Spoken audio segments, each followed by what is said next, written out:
Hello दोस्तों, आपका स्वागत है हमारे चैनल हम्माद इलेक्ट्रिकल में। तो आप देख सकते हैं हमारे पास ये सीलिंग फैन है जिसमें ये प्रॉब्लम है कि ये घूम नहीं पा रहा है। फैन घूम नहीं रहा है, तो इसका हम प्रॉब्लम चेक करेंगे कि ये क्यों नहीं घूम रहा है और इसका प्रॉब्लम सॉल्व भी करेंगे। तो हम इसका प्रॉब्लम देखने के लिए सबसे पहले कॉमन रनिंग और स्टार्टिंग को देख लेंगे। इसका कैपेसिटर लगे रहने देना है ताकि देखेंगे कि ये घूम पा रहा है या नहीं घूम पा रहा है। तो हम एक सीरीज लैंप की मदद से इसका रनिंग और स्टार्टिंग चेक करेंगे। सबसे पहले हम कॉमन लेंगे, उसके बाद रनिंग और स्टार्टिंग में डालकर देखेंगे। तो ये तो बता रहा है कि रनिंग और स्टार्टिंग कॉइल सही है, मगर ये घूम नहीं पा रहा है। तो इसका प्रॉब्लम अंदर से है, बाहर से नहीं। अगर इसका कैपेसिटर भी आप चेक कर सकते हैं शॉर्ट करके, तो इसका कैपेसिटर बिल्कुल सही है। तो अब इसका हम अंदर से चेक करने वाले हैं। सबसे पहले हम इसका सारा कनेक्शन हटा देंगे। सारा कनेक्शन हटाने के बाद बॉडी में जो 3 नट दिए गए हैं, तीनों नट को हम पेचकस की मदद से खोल लेंगे। तीनों नट खोलने के बाद इसका जो ऊपर का बॉडी है उसको हम खोलेंगे। अगर ये बॉडी हाथ से खुल जाता है तो ठीक है, अगर नहीं खुलता है तो हम इसको पेचकस की मदद से धीरे धीरे खोलेंगे। अब देख सकते हैं पेचकस लगाते ही ये खुल गया।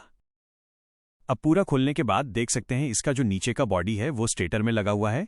इसको खोलने के लिए हमें इसमें ऑयल डालकर खोलना पड़ेगा, क्योंकि इसका वायरिंग वाला हिस्सा जाम हो गया है। ऊपर का वायरिंग बिल्कुल जाम है और नीचे वाला थोड़ा फ्री है, मगर आवाज आ रहा है। और इसका कॉइल का पेपर सारा झड़ गया है। अब देख सकते हैं इसका कॉइल जलकर पूरा टूट चुका है। तो इसको खोलने के लिए हम इसमें ऑयल डालेंगे ताकि वायरिंग तक ऑयल पहुंच जाए और जाम खुल जाए। हमने ऑयल डालकर इसे कुछ देर के लिए छोड़ दिया। उसके बाद हम लकड़ी की मदद से धीरे धीरे इसको खोलेंगे, क्योंकि अगर हम हथौड़ी या कोई हार्ड चीज से मारेंगे तो बॉडी बेंड हो सकती है। इसलिए हम लकड़ी से चारों तरफ हल्का हल्का टैप करेंगे। अब देख सकते हैं ये आसानी से खुल गया। अब इसका कॉइल आप देख सकते हैं, इसमें सारा पेपर झड़ चुका है और कॉइल पूरा खराब हो चुका है। इसमें दोनों तरफ पेपर डाला जाता है जिससे कॉइल सेपरेट रहता है और बॉडी से टच नहीं होता है और शॉर्ट नहीं होता है। मगर यहां पेपर पूरी तरह खराब हो चुका है। अगर हम ऐसे ही बेयरिंग लगाकर फिट कर देंगे तो बॉडी में शॉर्ट आने का खतरा हो सकता है। इसलिए हम इसका कॉइल वाइंडिंग करेंगे और बियरिंग भी चेंज करेंगे। तो इसके लिए सबसे पहले हम इसका पूरा कॉइल काटकर हटा देंगे। अब आप देख सकते हैं स्टेटर पूरी तरह खाली हो चुका है। इसमें जो जला हुआ पेपर चिपका है उसको हम पेचकस की मदद से साफ कर देंगे। सारा पेपर साफ करने के बाद अब हम नया पेपर लगाने के लिए तैयार करेंगे। सबसे पहले हम स्टार्टिंग कॉइल के लिए पेपर को उसके कोर के हिसाब से मोड़ेंगे और धीरे धीरे स्टेटर में फिट करेंगे। अब आप देख सकते हैं कितना परफेक्ट तरीके से पेपर स्टेटर में बैठ गया है। अब इसी तरह हम सारे कोर में पेपर डालते जाएंगे ताकि कॉइल लगाने के समय कोई भी दिक्कत ना आए। अब सारा पेपर स्टेटर में अच्छे से लग चुका है। परफेक्ट तरीके से सारा पेपर लगाने के बाद हम इसको कॉइल लगाने वाले हैं इसके कोरों में। तो सबसे पहले हम मशीन में आ जाते हैं। ये वाइंडिंग मशीन है सीलिंग पंखा का। सीलिंग फैन का जो कॉइल वाइंडिंग करने वाले हैं वो 36 नंबर वायर से वाइंडिंग करेंगे। तो सबसे पहले हम इसका जो वायर है उसको सेट करेंगे। वायर को पूरा सेट करने के बाद इसका स्टेटर फिट करेंगे और इसका रनिंग का डाई लगा हुआ है, तो रनिंग का डाई खोल के हम स्टार्टिंग का डाई लगाएंगे। दोनों में फर्क होता है रनिंग और स्टार्टिंग डाई में। तो हम अभी स्टार्टिंग का कॉइल सबसे पहले लगाएंगे, इसलिए स्टार्टिंग का डाई सबसे पहले फिट करेंगे। स्टार्टिंग का डाई फिट करने के बाद इसका पूरा सेटअप कर लेंगे ताकि कॉइल आसानी से और पूरा स्मूथ लपेटेगा मशीन। अब सारा सेटअप करने के बाद हम क्या करेंगे, मशीन को ऑन कर देंगे। लाइन देकर मशीन को ऑन करने के बाद इसको रीसेट कर देंगे। नंबर को रीसेट करने के बाद इसको 330 टर्न में सेट कर देंगे। हम इसको 330 टर्न लपेटने वाले हैं स्टार्टिंग में और रनिंग में 350 टर्न देंगे। तो सबसे पहला टर्न जाएगा हमारा रिवर्स। कनेक्शन के लिए कुछ वायर छोड़कर हम इस शाफ्ट में लपेट देंगे और इसको हम रिवर्स में लपेट देंगे। 4-5 बार हम इस तरह घुमा के देख लेंगे। उसके बाद रिवर्स का जो ग्रीन बटन है उसे प्रेस करके ऑन कर देंगे। अब देख सकते हैं कितना स्मूथ कॉइल लपेटा जा रहा है और ये आप देख सकते हैं 330 टर्न पूरा हो चुका है और मशीन भी रुक गया है। तो अब जाएगा ये फॉरवर्ड में। तो अपनी तरफ वायर को कर लेंगे और फिर इसका स्टेटर निकाल के दूसरे कोर को भी सेट कर देंगे। इसी तरह दूसरा कोर सेट करने के बाद इसको हम फॉरवर्ड में लपेटेंगे। फॉरवर्ड में भी हम 3-4 बार हाथ से लपेट लेंगे और देख लेंगे कि ये कहीं पकड़ तो नहीं रहा है। उसके बाद फॉरवर्ड का जो रेड बटन है, आप देख सकते हैं रेड लाइट जल रहा है, तो रेड बटन को प्रेस करके मशीन को ऑन कर देंगे।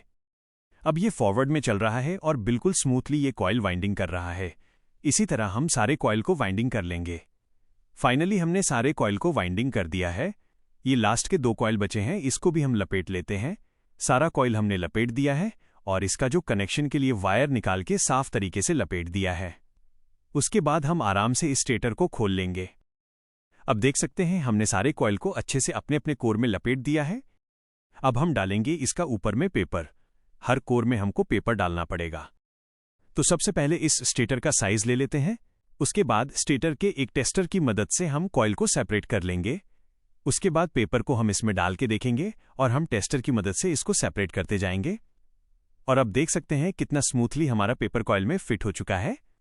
इसी तरह हम सारे कोर में पेपर को फिट कर देंगे और हमने सारे कॉइल में पेपर फिट कर दिया है। अब बारी है इसका जो रनिंग कॉइल है उसको वाइंडिंग करने का। तो उसको वाइंडिंग करने से पहले हम इसमें भी पेपर फिट करना होगा। जैसे हमने स्टार्टिंग के कोर में पेपर को डाला था, उसी तरह हम रनिंग के भी कोर में सारे पेपर को डाल देंगे। तो फाइनली हमने सारे पेपर को कोर में डाल दिया है। अब हम वाइंडिंग मशीन में स्टार्टिंग का डाई हटाकर रनिंग का डाई फिट करेंगे। पहले हम स्टेटर लगा लेंगे, उसके बाद इसका डाई जो है उन दोनों को दोनों तरफ लगाकर इसको अच्छे से कस देंगे। उसके बाद मशीन को ऑन करके इसका जो टर्न नंबर है उसको हम 350 में सेट कर देंगे। 350 में सेट करने के बाद इसको हम रिवर्स में 3-4 बार लपेट लेंगे और चेक कर लेंगे कि ये सही है कि नहीं।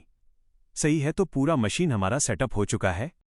इसका जो वोल्टेज है वो थोड़ा गिर गया है, तो तब तक हम इसका जो बियरिंग है उसको चेंज करेंगे।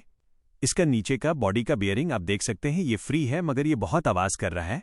और इसका जो ऊपर का बॉडी है उसमें जो बियरिंग है वो बिल्कुल जाम है, वो बिल्कुल ही नहीं घूम रहा है। तो इसको खोलने के लिए हम इस तरह का एक पुलर ले लेंगे। ये पुलर सिर्फ सीलिंग फैन खोलने के लिए आता है स्पेशली। तो इस पुलर को हम बॉडी में सेट कर देंगे और सेट करने के बाद इसका जो नट है उसे हम सिलाई रिंच की मदद से कसेंगे। जैसे ही हम इसको टाइट करते जाएंगे अपने आप बॉडी का जो बियरिंग है वो खुल के बाहर आ जाएगा। इस तरह हम दोनों बॉडी का बियरिंग चेंज कर देंगे। अब इसका जो कॉइल वाइंडिंग है इसको हम करेंगे रिवर्स में। सबसे पहले रिवर्स में ग्रीन बटन है, तो ग्रीन बटन को प्रेस करके इसको ऑन कर देंगे। आप देख सकते हैं इजीली पूरा कॉइल लपेट लिया हमने। अब इसको फॉरवर्ड में लपेटेंगे। फॉरवर्ड में भी 2-3 बार लपेट के देख लेंगे। आप देख सकते हैं कितना स्मूथली हमने सारा कॉइल को लपेट लिया है।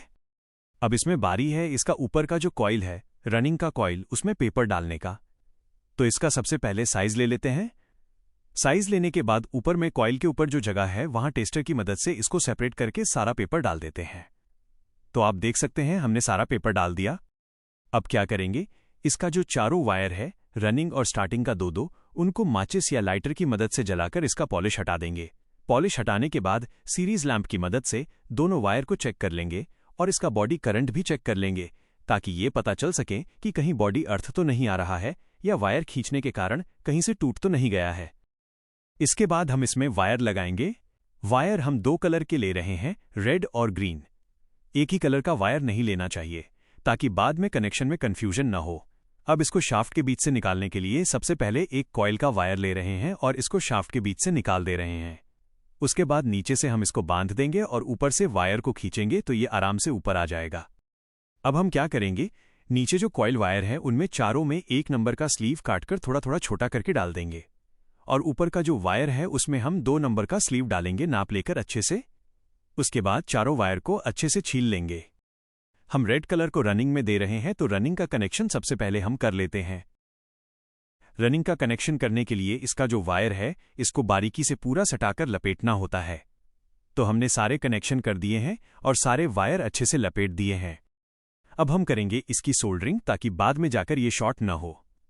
सबसे पहले हम सारे वायरों में पेस्ट लगा देंगे और पेस्ट लगाने के बाद अच्छे से सोल्डरिंग कर देंगे। सोल्डरिंग करने का बहुत फायदा होता है, इससे कनेक्शन ज्यादा दिन तक टिकता है और स्पार्किंग या शॉर्ट होने का खतरा खत्म हो जाता है। इसके बाद हम क्या करेंगे, जो 2 नंबर का मोटा स्लीव है उसको कनेक्शन के ऊपर चढ़ा देंगे ताकि जोड़ पूरी तरह ढक जाए और वायर आपस में या बॉडी से शॉर्ट न हो। सारे स्लीव को सेपरेट करने के बाद रनिंग और स्टार्टिंग के बीच में हम एक इंसुलेशन पेपर डाल देंगे। ये डालना बहुत जरूरी है ताकि रनिंग और स्टार्टिंग आपस में शॉर्ट न हो। अगर कभी एक कॉइल जलती है तो यह पेपर दूसरी कॉइल को जलने से बचा लेता है। पेपर डालने के बाद एक मजबूत धागे की मदद से हम इसे पूरा टाइट कस देंगे। इससे फायदा ये होगा कि अगर ऊपर से कभी वायर खिंचता भी है तो नीचे का मुख्य कनेक्शन नहीं टूटेगा। इसके बाद हम ऊपर के वायर छीलकर सीरीज लैंप से एक बार फिर रनिंग, स्टार्टिंग और बॉडी करंट चेक कर लेंगे। तो अब इसका सब कुछ फाइनल और फिक्स है। अब हम इसमें डालेंगे वार्निश। वार्निश डालने का सबसे बड़ा फायदा यह है कि कॉइल पर एक एक्स्ट्रा पॉलिश की परत चढ़ जाती है, जिससे कॉइल की लाइफ बढ़ जाती है और वो जल्दी खराब नहीं होता। हम बारी बारी से सारे कोर में ऊपर और नीचे दोनों तरफ से अच्छी तरह वार्निश डाल देंगे। अब हमारा पंखा बनकर पूरी तरह तैयार है और एकदम स्मूथ काम कर रहा है। तो दोस्तों, ऐसे ही इलेक्ट्रिकल वीडियो देखने के लिए हमारे चैनल हम्माद इलेक्ट्रिकल को सब्सक्राइब कर लीजिए और बेल आइकन को ऑन कर दीजिए। अगर वीडियो अच्छा लगा हो तो लाइक ज़रूर करें। मिलते हैं अगले वीडियो में।